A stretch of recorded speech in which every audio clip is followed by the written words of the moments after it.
This episode of Navel Gazing is sponsored by valleygivesback.org. Adding a Valley charity to your estate plan creates a lasting legacy that tells future generations what causes matter to you. Your action will inspire others to follow your lead and make a difference. With a planned gift, you have the power to impact the Valley community forever without affecting your current lifestyle. Learn more at valleygivesback.org, an initiative of the Valley Community Foundation. Plan now, give later, and impact tomorrow at valleygivesback.org.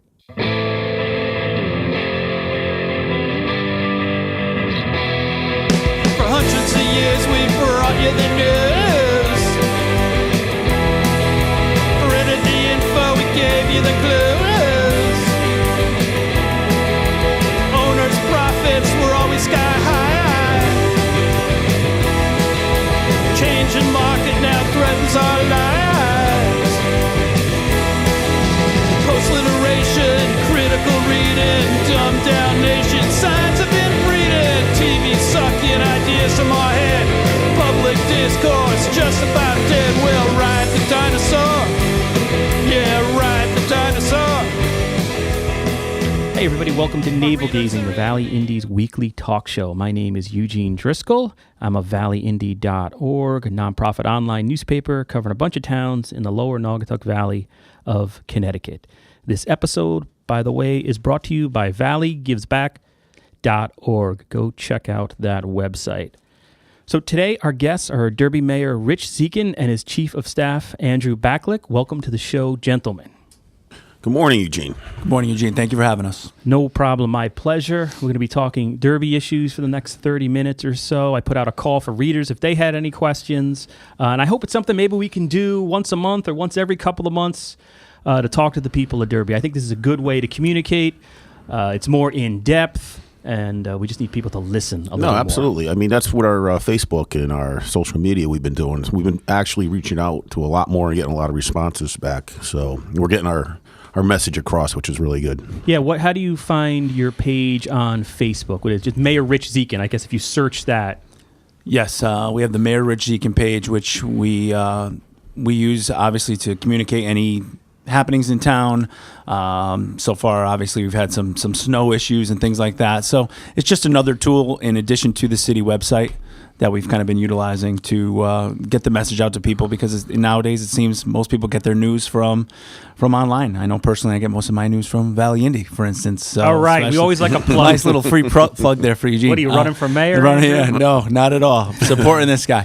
But that being said, you know, it's been valuable for us to use that medium to get our message. As you can see, the police department obviously just started their page. I was just going to mention that. Yeah, Derby I think for police. some of the same reasons, you know, to have a two-way conversation with people. A lot of times we'll get, and obviously both Zeke and I monitor his page, and we'll get inbox messages from people with more specific issues and requests. And I think the PD will probably have some of those same conversations coming in, which is good. It's just a good way to remain connected. Yeah, absolutely. Especially with the police department being a former officer, and a lot of your questions can get answered by just emailing directly or on Facebook to the officers, and they can get right back to you. So it's a great tool. Even with my office too, with the Facebook page, it's a lot of instant messages coming our way, and we solve the problem as quick as we possibly can. As soon as we know about it, we're on it, and it's like we can't fix it if we don't know about it. So that's the main thing. That's what I love about it. I put out a note just this morning, and we're recording this on Thursday, January 18th. I hope we put out a call. Hey, did anybody have any questions for the mayor? Which is cool. God bless America, democracy, and transparency. So the first question we had was from Joanna Elizabeth. This was on our Facebook page. And actually, I thought this was a great question. She said, and I'll just try to boil it down. She sounds like she walks from the Derby Shelton Bridge to Home Depot, and there's those decorative lights that are along Main Street there, and a lot of them over the years hit by trucks or vandalized or whatever. A lot of them are missing bulbs. And she's saying, does the city have any plans, or the state or whoever maintains those lights, to fix them because it's dark at night? That whole lighting program has to do with the Route 34 widening program. So we're kind of sitting back, and I think the previous administration was fixing them as they go until the widening program takes effect, and the state was going to repair or put new ones in there, replace all new ones in there. So Sherman's Tap House just went in, and 2 of them in front of their building were out. And we were there on the grand opening.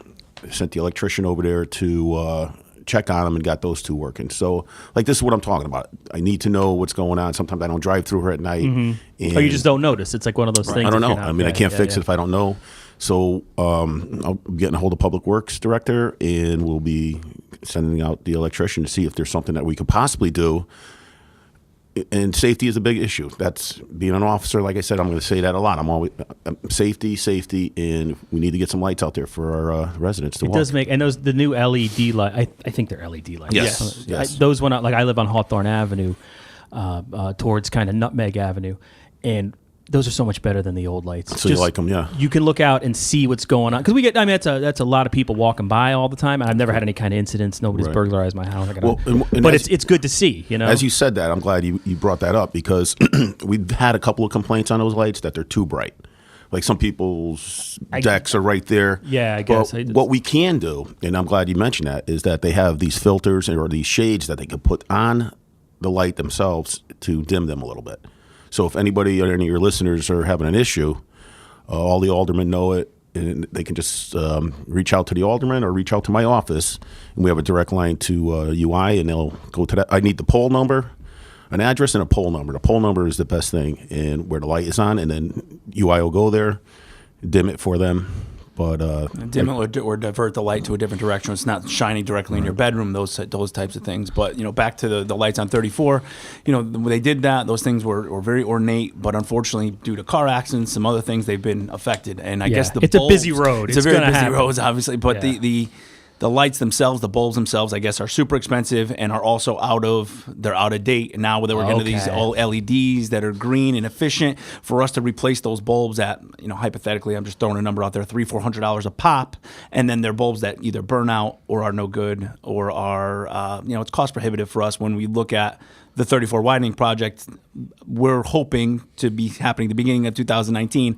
All those lights, everything will be replaced by the state. So I'm hoping the lights from the LEDs that UI had just put in will throw enough light to help the current dimness down there.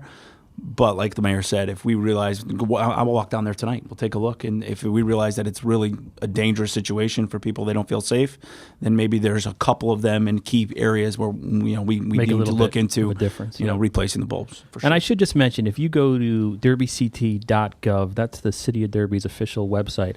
On the left-hand side, towards the bottom, right above the mayor's corner, there's report a problem. You can actually click on that. And items like this, you can send an email in, and it goes. It goes to a human being. Actually, it comes to me. Our stuff we just ignore. Yeah. Contact us. No, I'm just kidding. It comes to me. Oh, no kidding. We've had one was about the assessment on the property. One of them was the property was sold, but it wasn't transferred over to the proper name. So certain things like that, which I can direct it to the right department. They get back to me. They get back to that person. And it's settled, and that's it. Hey, Mayor Dziekan, how do you like being mayor so far? How is it like? How is your life? This is just random, but because you. I mean, now you're fielding emails from constituents all day. I suppose. What's it like to be mayor? A general open question like that. I love it. I love working with people. You get some complaints and some unhappy residents, but generally everything has been going pretty well. And I walk in that office, I'm like, wow. I made it up here, and my buddies and my friends come in, and they're like, wow, you did good. So now continue and start moving forward, and that's what I plan on doing, but it feels great, Eugene. And then, this is from Michael Egan, who I think this is again from Facebook. I think Ethan, he's a Ansonia resident, right? Yeah. He says, this is sort of a funny question. How soon Birmingham? And at first we didn't know what he was talking about, but then Ethan figured it out because he's much more educated than I am. Consolidation or joint services or whatever we call it, regionalization, he's asking about. Has there been any progress to sort of save taxpayer money by doing some things with Ansonia, Seymour, Shelton, or what have you to combine some stuff? Yes, we just had a meeting a couple weeks ago. Ansonia came in. We got ideas of certain positions, possibly joint services, use one department head for two departments, share their salaries, I mean, the cities will still keep their own individuality.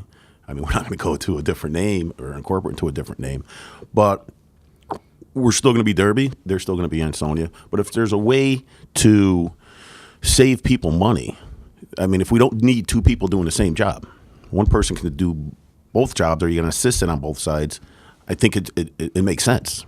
But Derby's small. We really don't have a lot of room to expand. I mean, the downtown area, that's one part that we're looking at. We do have another 15 properties that we found that we're in the process of getting rid of it.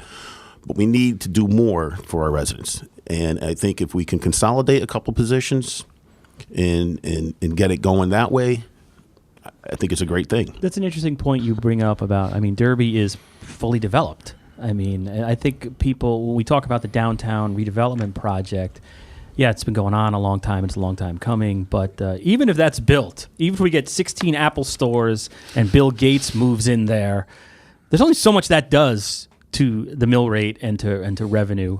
So it's not like we're going to be this, we'll all pay no taxes if that's developed. So you have to, even with that, you still have to find ways to sort of tighten the belt, especially because the state woes are not going away. We're in a whole new era of financial hardship, it seems, to some extent. At least that's what Kurt Miller says up in Seymour. And the state has kind of mandated to smaller municipalities like us to start getting creative and start looking into some shared services. So we've done that. We've taken that very seriously.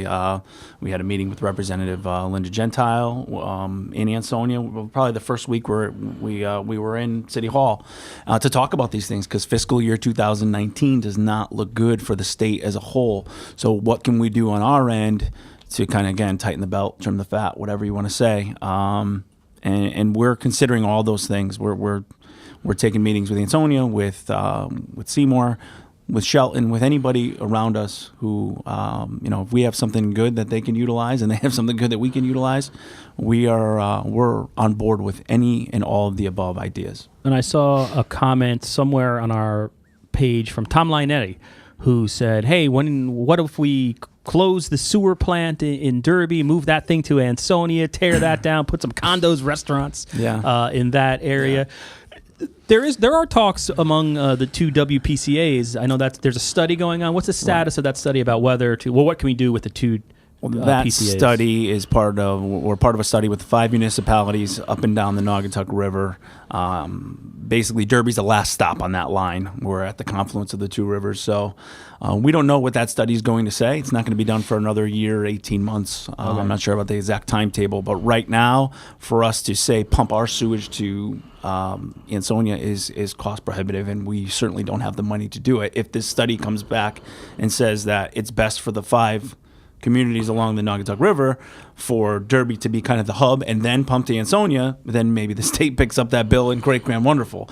But as of right now, our plant itself is not in the best shape and certainly out of date. And I know you talked about maybe having a conversation with Jack Walsh. I think he can probably illuminate that a little bit more. He's the chairman of the WPCA. Correct. Who I'm going to try to interview later today. Possibly make it the second part of this podcast. But so any kind of solution or change systemically or structurally in the WPCA, that's years down the road. It's at least a year away before we get a study saying if it's even worth pursuing. For sure. But meanwhile, we're working on those pump stations, the Roosevelt Drive pump station, which will pump from Roosevelt closer to Bad Sons up to the treatment plant, which is down through downtown. And that was that problematic one that would just overflow every time it rained right to the Housatonic so there River. were some issues about that, but they're working on that. We've got 2 engineering firms working on that right now. So that's I believe out to bid or about to be out to bid. So short of that, I mean, in terms of right now, the sewage treatment plant is status quo until we get the results of that study. We really can't do anything. So. Okay, and then this is a question from a reader. It came in through a Facebook message. I believe her first name was Elizabeth. I apologize for not having your last name in front of me. But she said, what will you make of that Derby downtown parcel now that eyesore is gone? And she suggests a playground, gazebo, park trails, tables and benches, beautiful landscaping. So we've written about this issue since the day we launched in 2009 about what to do with the redevelopment zone. So but people, I don't think people follow the process because it's been going on for so long. So I'm almost answering the question for you, but I'll let you guys. Thank you, Eugene. Yeah. First off, I'm just glad that Derby Feed monument is gone. I mean, we've been looking at it long enough. Since 1973, we had people down there talking about it, how they built it, how they worked down there. So it was interesting, but I'm glad it's gone now.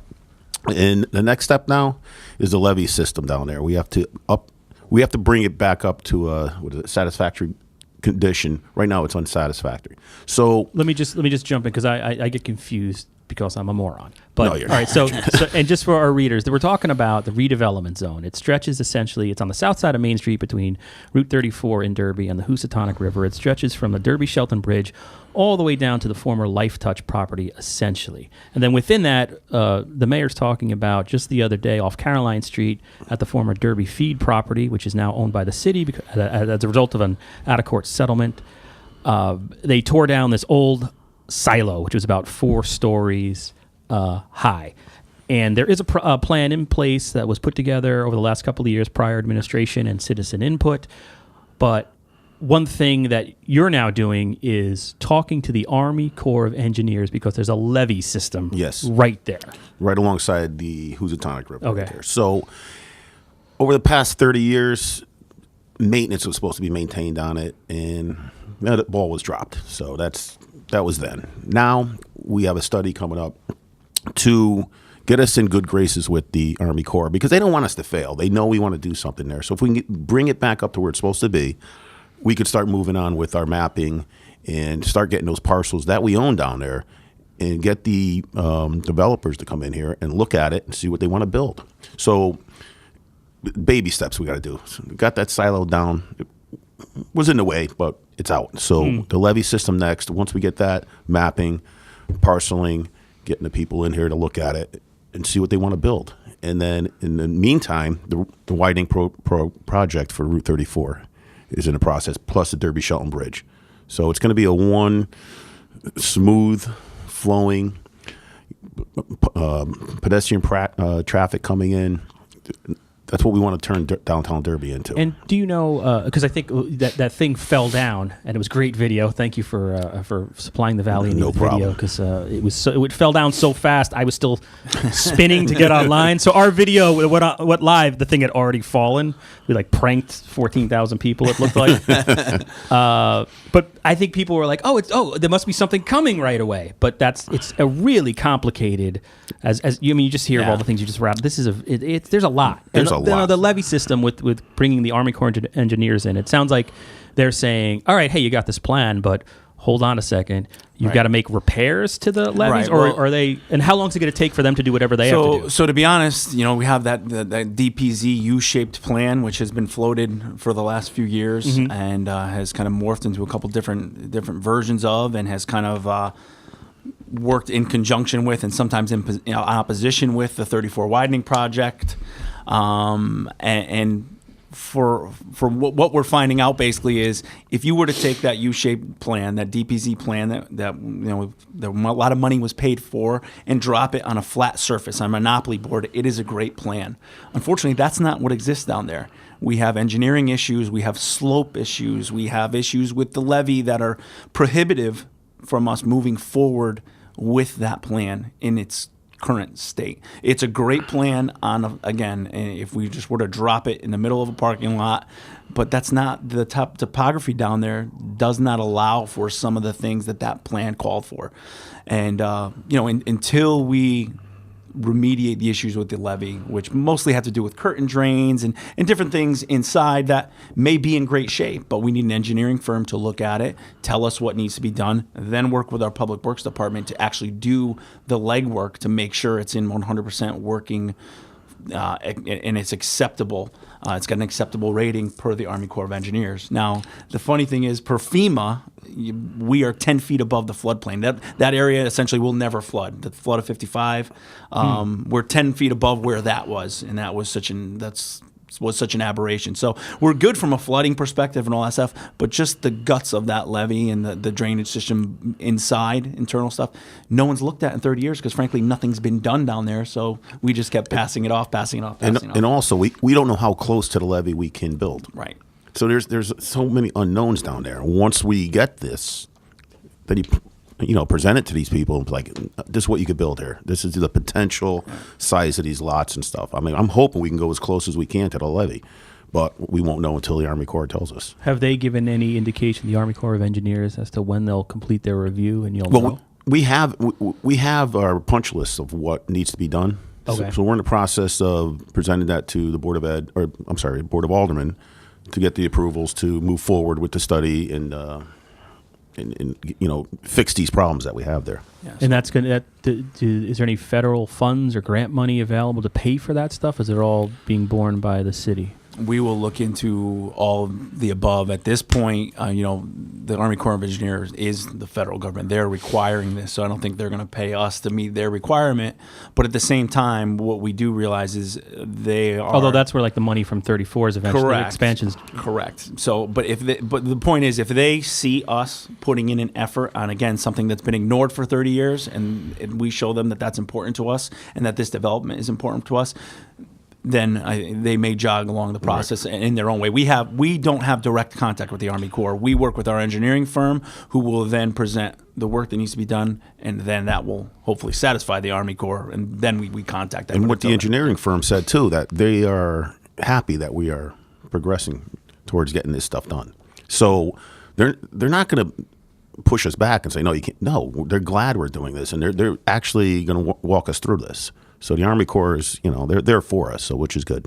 And is there any chance, you think, because now that the city did spend grant money for that DPZ plan, and it was reviewed and approved by the city's planning commission, once you complete the punch list, however long that will take, is that plan still workable, or was that a complete waste of time the last 2 years? We hope it's still workable. Okay. I think a lot of it is going to depend on the levee, because the problem is if we are not allowed to build up to the levee, that U-shaped road, if you remember, if you have seen a picture of it, goes pretty close to that levee. So if they say, oh no, you have to be 60 yards away from that levee, does that U-shaped road get pushed further towards 34? Or you have to cut something out. Yeah, we don't know the answer to that. Really, it's all contingent on the levee. There's also some sloping issues coming down from Elizabeth into the redevelopment zone. It's like a 20-something degree. There's like certain requirements per DOT that you need to, satisfy in order to put a road, going downwards. It can't be going straight down, in other words. So, what I love about this was just all prompted by a question. Are you going to put playground in there? Yeah, but that illustrates how complicated it is. Very complicated. It is. There will be some dedication to open space. I do know that, but the bottom line is we're not here to play Monopoly, and we're not here to play SimCity. We don't build what goes there. We don't decide that. We will hopefully have a very qualified developer take either bits and pieces of that land each and all work together, or maybe one developer who says, hey, I have deep pockets. I want that whole thing. This is what I want to put there. We'll leave that to the professional people who do this for a living to say what will really work there. And we'll also make sure it's within the scope of meeting the city's needs for that development. How about in terms of just any other economic activity going on in the city of Derby? One thing that I've done the story, I've done the research, I just have to write it, and I haven't had a chance yet, so I apologize to Frank Pepe, who was asking me about it the other day. Where's the story about 150 Roosevelt Drive? Correct. Derby Cellular Products, it used to be. Then it was like bank-owned for a while. There's some construction activity going, and this is right across from the Dewdrop Inn on North Avenue, if anyone is unfamiliar. Yes. It's kind of a neat little project that's going on back there. Is there anything you can tell us? Well, Frank Pepe, who's a local contractor in town, called and he said, hey, I'm taking the demo in the building in the back. And we didn't know anything about it, so naturally I went down there because I was curious. And then he told me the new owners down there are planning on aquariums? Yeah. It's interesting. The man's name is Zhu, Z-H-O-U, I believe. And he's from Long Island, originally from China. And I guess he sort of growing up, he somehow learned, or his family was into building giant fish tanks. These are things like you'll see them in hotels. They'll take up an entire wall, Chinese restaurants. Yes. So yeah, that's what they're. I guess for the first couple of years, they're going to be talking about. He's going to be basically it'll just be a warehouse because he has to do a ton of work inside because basically it's been stripped of everything inside that old thing. So yeah, I didn't know much about it. I mean, I heard from you and heard from Frank about it. I'm very excited that. Hopefully they'll be manufacturing them in there, and so hopefully bringing some jobs, which would be great. And I'd like to see more of it. I'd like to see more of that building, the whole die and everything. Yeah. And be utilized down there. It is. Yeah, it's right there on the river, and it's so underutilized. Although Roosevelt Drive, I mean, what you on got? The other side, yes. You got Bad Sons. A couple of new things in there. Calvert's new building, which is beautiful. Get a little closer to Calvert's new building, I said, which is beautiful. Yeah, right. Right up the street from my house. Yeah, and it's a welcome addition to the neighborhood. But and that sounds awesome. What was that? And it was like the Blue Royale or something? It was the old Royale restaurant. Okay. Right. Catering. Formerly was the Royale, yeah. Yes. And they went out of business. Then it was a bar for about 2 weeks. Antique store bar. It was a couple different things for a while, but I think we're glad that Calvert's found a new home down there, and that's really a beautiful building. They gave us a tour down there. It was excellent. I mean, and he could have left Derby, but we're glad he stayed. He loves Derby. Saw Brian yesterday. So great guy. Calvert family, great Derby family. And then going down, and I apologize for sticking in West Derby, but that's where I live. Sorry, East Derby. When you get onto Main Street, there's Sherman's Tap House. Yes. Opened up a few weeks ago. And what kind of work did he do? And what was that before? It was 500 Degrees? 500 Degrees. Okay. And then before that was Fratelli's. Yeah. Okay. So it's been a restaurant, but when Sean Sherman went in there, him and his wife, Leanne, they had to renovate the whole place. So they stripped it down to the brick. They had a spray paint artists come in and decorate one of the walls, and they pumped a lot of money. All new walk-in coolers downstairs, 16 taps up front, 20 taps in the back. Once they get that glass enclosure ready to go, he plans on doing live bands, music. Food is excellent. We did the ribbon cutting. He gave us a whole bunch of free samples. They were excellent. Recommend the pig wings that he has there. Those are great. And another thing that he wants to do, in which I hope to kind of spread out to the other businesses, he's going to use me as a guest bartender. Because in my previous life, I also bartended. As did Andrew Baklik. As did I Andrew. still do, actually, on the weekends. So, So we are looking probably next week, and we're going to pick a local charity. And I think I want to do team. So I got to get a hold of Diane Stroman. Spoke to her yesterday. She's on board. Okay, there you cool. go. Yeah. Breaking news. So basically, I'm going to do like a 6 to whatever closing, and whatever tips I get. We haven't really hashed it out yet, but it's going to go to I'm going to push it to team, and then hopefully, if the other bars in the area want to jump on board, that's awesome. I mean, I might as well use my talents that I have here. So, The last thing I wanted to ask you about, you had mentioned City Hall staff and new people being in the mayor's office. And I have never done this in previous administrations. I never sat down and said, okay, who's working in the mayor's office? And then I regret not doing that, because then it would become, maybe during the election year, it would be an issue. And I had never, well, I don't know who was working in the mayor's office. So I thought we would take 5 minutes to talk about who you've hired, who the new people are, and their positions within City Hall. And there's Andrew Baklik. He's right there. You hired him. There's Andrew, which I was very excited when he said, the night I won, he goes, yeah, by the way, I'm not moving back down south. I'm like, I need a chief of staff. And that was like a no-brainer for me right there. My executive assistant is Pam Gagliardi.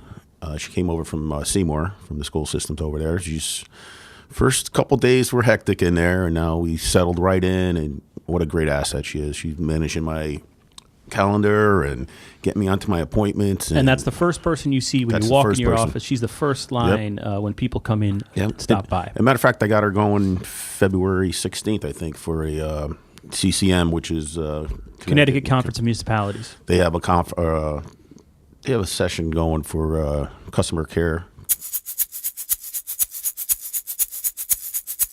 Hi, this is Eugene Driscoll, most likely interrupting myself to bring you a message from our sponsor, valleygivesback.org. Adding a Valley charity to your estate plan creates a lasting legacy that tells future generations what causes mattered to you. Your action will inspire others to follow your lead and make a difference. With a planned gift, you have the power to impact the Valley community forever without affecting your current lifestyle. Learn more at valleygivesback.org, an initiative of the Valley Community Foundation. Plan now, give later, impact tomorrow at valleygivesback.org.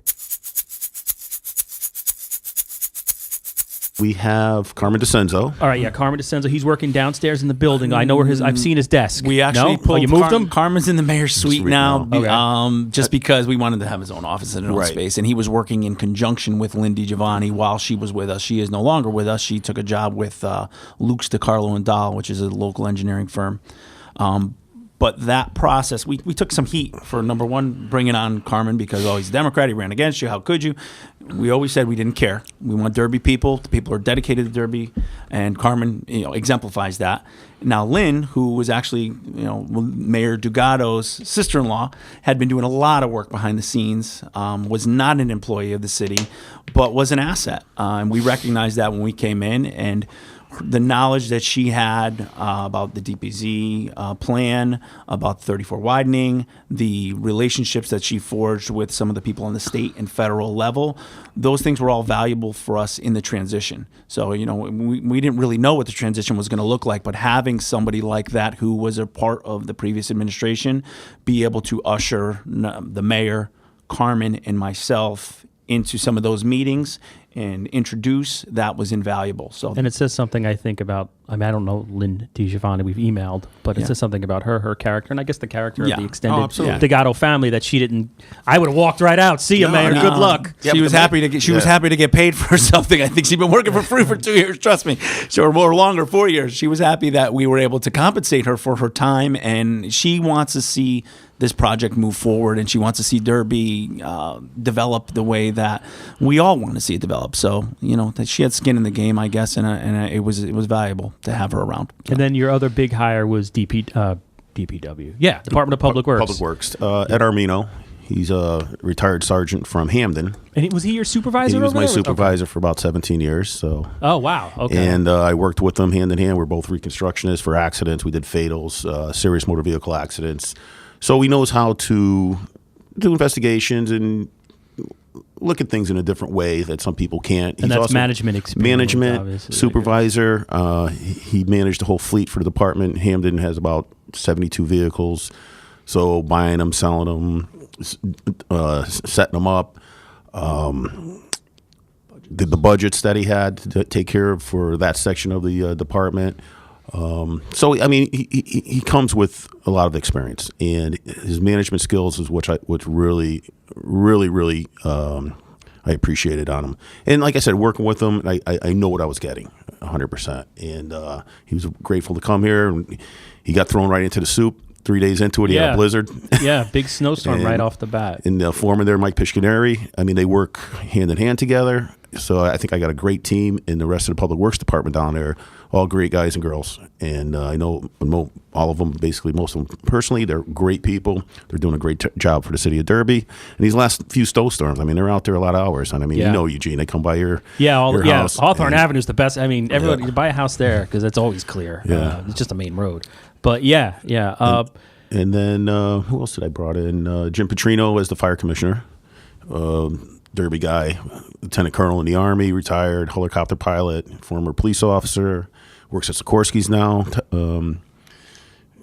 He won as alderman, and then Ward alderman. We got talking, and he's like, I really would like to do that for you. I'd like to do that. So he like to do both. I go, I don't know, Jim. I don't think you're gonna be able to do both. And so he stepped back from alderman, became the fire commissioner, and there's a lot of work going on. You have 4 departments, probably 300 firemen. I think there's like 75 in each. So there's a lot of work in the Capitol with the fire trucks, and so I got some good people in there, and I'm working with them, day in day out. So I'm constantly getting phone calls. So it's good. It's really good. I got a good group, good staff. I got a really great staff, and look forward to serving the people of Derby. And then on the legislative level, there's a whole new crew on the board of aldermen, essentially. Yes. Charlie I almost forgot Charles Sampson's name. That would have been embarrassing because I've talked to the guy a million times over the years. Like when there were a couple of blizzards, like I had mentioned earlier, under Mayor Stafari, he was the head. Charles Sampson was the head of the OEM, and he have a cot in the basement of City Hall. For a couple of those. Absolutely. And he never chased me out, so I always appreciate how transparent and open he was to a reporter. And he's the president of the board of aldermen now. Is what I was trying to say. Former officer in Waterbury, and he's a officer now down at Westport.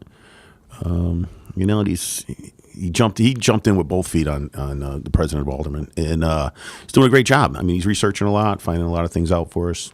And at the last Board of Aldermen meeting, salaries came up. Yes. We were talking about all these new hires. And you were talking about this is really comfortable for you to talk about how much money you're welcome. This is me in the public sector, and trust me, that's been a point of contention for weeks. So go right ahead. So there was a proposal to pay Mr. Baklik $78,000. Lindy Giovanni was for work owed was about $5,600. Okay, and then Carmen DeCenzo $25 an hour for about 20 hours a week. Hours of work, part-time job. And what Carmen is, he's an economic development liaison, essentially. And I wrote a story after the meeting. Basically, it came up during the meeting. There was a Democratic caucus. There had been some sort of grumbling going on before the meeting. And then there was a caucus by the Democrats immediately at the beginning of the meeting. And then they came out of that, and it was tabled for a month. And I read a memo that you wrote, Mayor, sort of explaining your reasoning for the salaries, and that it would actually be about $14,000 to $20,000. I don't remember the exact number. Less expensive than what was being paid before. And I've noticed that there's no real whenever a new mayor comes in. I guess it's outlined. The job descriptions are outlined, but everybody sort of, I don't want to use the word finagles, but everyone spreads out the money different and hires it a little bit. And the jobs too. I mean, the responsibilities that Andrew's doing compared to what the previous administration had their people doing. I mean, he's doing a lot. I mean, he's doing a lot. He's wearing a lot of hats in that office. And that's what you had said in the memo. You had pointed out that Andrew is essentially chief of staff, but he's also taking on some of that chief administrative assistant duties there. Role. Yeah. And I guess, is there anything? There seems to be no definitive way to run the mayor's office with those positions. Like, what's the status of all this now? It's going to his pay. It's going to the operating procedures subcommittee. Okay, when do they meet? Do you know? Is that? So, let me go back to. So go ahead. I think part of this too is that granted we're new, but I take responsibility for this. The minutes, not the minutes, but the information should have been out. I like to know what's going on. I was an alderman. I was on a tax board, and I personally hated getting information at the last minute, opening up a packet. I'm like, now I'm reading this. So that's, I apologize for that. I expect it to be out there sooner. And that's one thing we got talking about. Department head, their reports, I want those out ahead of time. And what we're going to be planning on doing now is we're going to be emailing everything prior to the agenda to all the aldermen so they have it. Even if it comes in dribs and drabs, they're going to get it. So at least when it comes up to that day, like, oh yeah, last week I saw Public Works, I saw the police. I want that information coming out. One thing that was holding it up was the tower, the Derby feed silo. We were waiting for an insurance certificate in order to be able to take that down. So then that came at the last minute. And it was out of our control, but we finally got it. I mean, 20 minutes before the meeting, we're sliding that into the agenda. So they saw the and these, so for anybody who doesn't know, these are agenda packets that the local legislators get before the meeting begins, so they can do some homework and research what they'll be talking about. And that's one thing that I wanted to correct. So I don't want the aldermen to be sitting there blindsided, which I feel like they did, and I'm glad they tabled it. So now I want them to have the information. I want them to know what his duties are, what his responsibilities are, and I'll let him shadow him to see what he does all day. He does a lot of work up there, and he's getting the city government moving forward. So, and that's why I think he deserves what I recommended. So, and that, like I said, it's going to be up to the aldermen. So hopefully they agree with me. So there hasn't been any pushback on the price, the $78,000. No, I don't think it's been about the money. I think it was more about the information. And what happened was, without getting too into detail, we provided more information at the last minute that we thought was in line with basically what we found out is that the chief administrative officer position and the chief of staff position were adopted in 2005, and per ordinance were both supposed to start at $68,000. But those starting salaries were to raise concurrently with the police contract.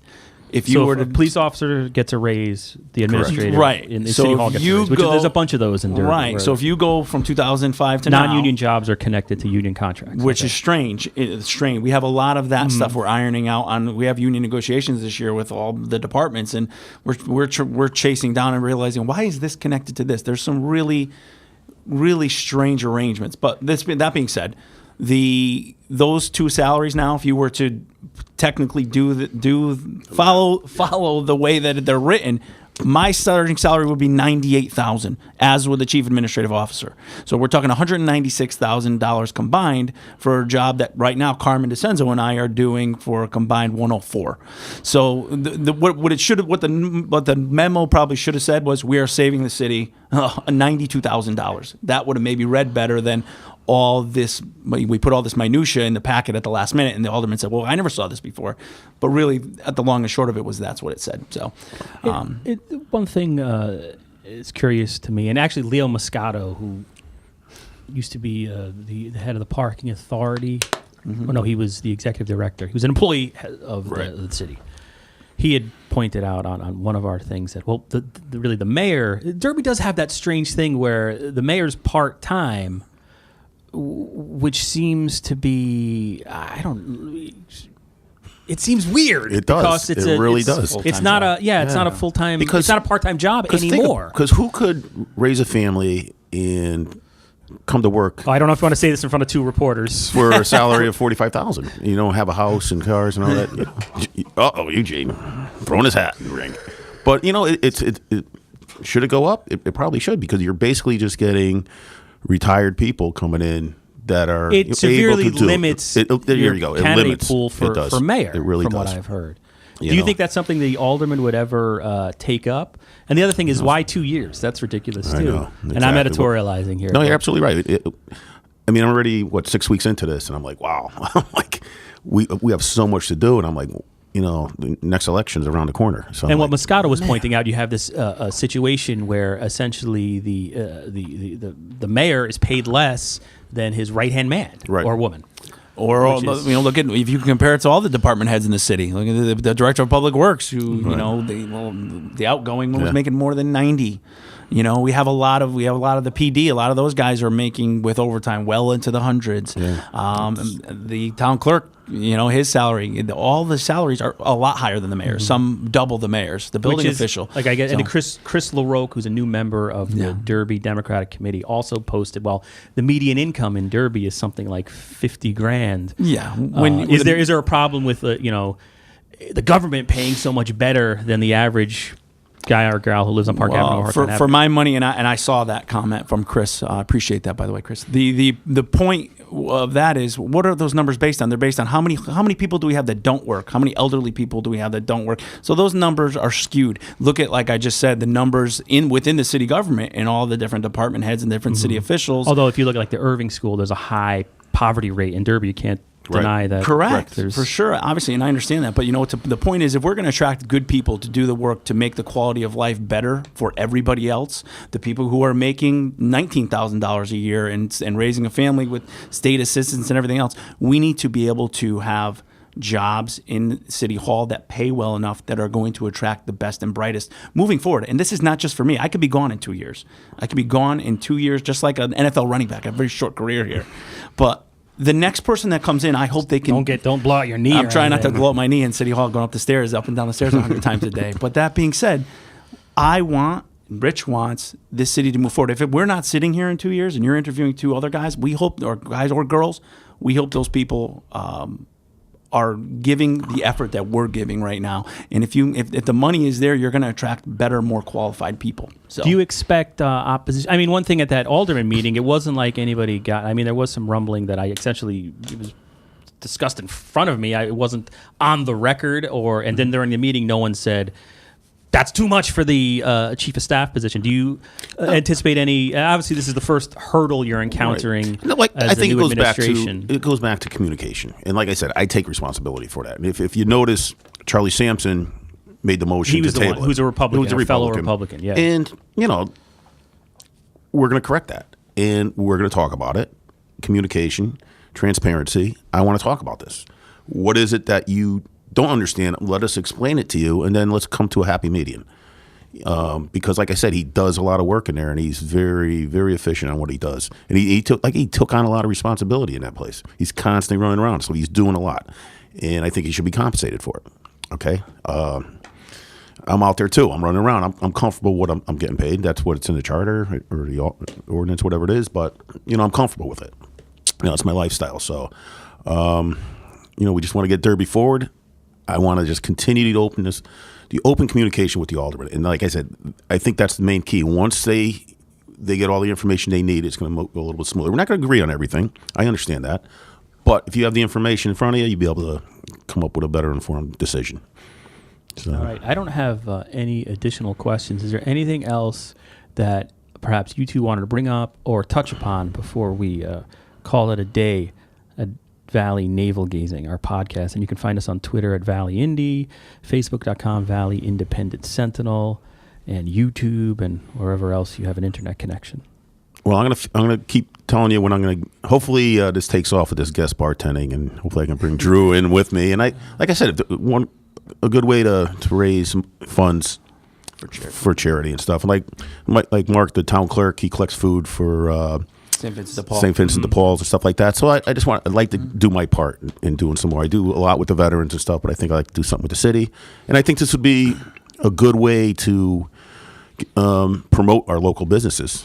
Like, hey, the mayor's serving tonight. Come on in, So people will see that it's a different face. Absolutely, different faces coming in there, and then you're like, hey, I do like this place. I've never been here before, so the mayor goes in there. It must be a good place. So, but no, that's what I'm looking forward to do. Hopefully, that kicks off and that gets some legs and goes run. I can run with that. So, but other than that, I'm like first 6 weeks have been going pretty good.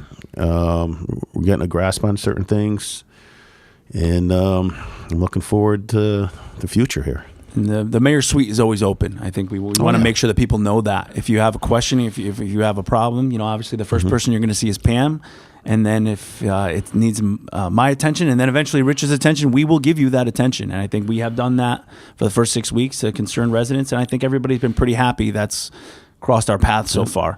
So feel free to reach out to us if you have any problems, any issues, and hopefully we can remediate them. I prefer if those questions and problems and complaints don't go through social media and through Valley Indy comments. No, keep them at Valley Indy. It's fun reading, but come right to us. I'm more than willing to. I got kids to feed too, Andrew. Chris LaRock, let's meet for coffee. We'll talk about it.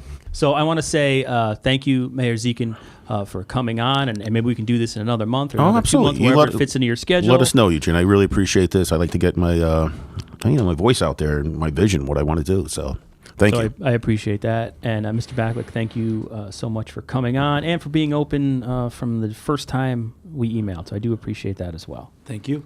All right. For valleyindy.org, this is Eugene Driscoll saying see you next week.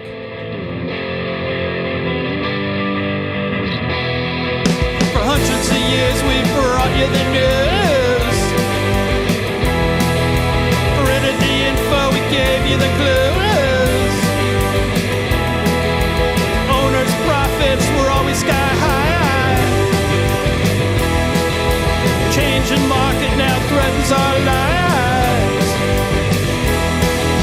Post-literation, critical reading, dumbed down nation, signs of inbreeding, TV sucking ideas from our head, public discourse just about dead. We'll ride the dinosaur, yeah, ride the dinosaur. Our readers are in the opens each day. Online clickbait, a prurient way. It's free information here to stay.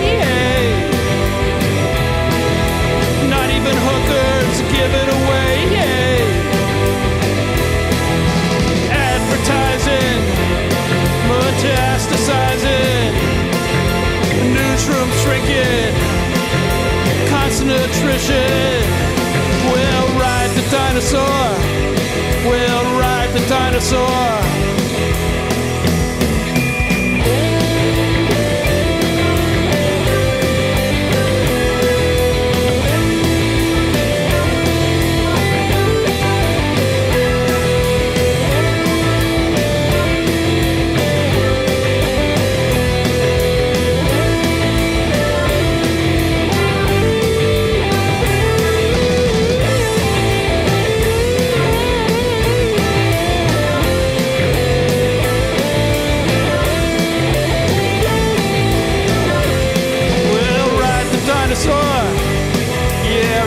Dinosaur.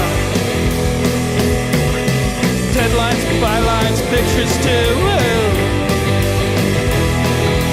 An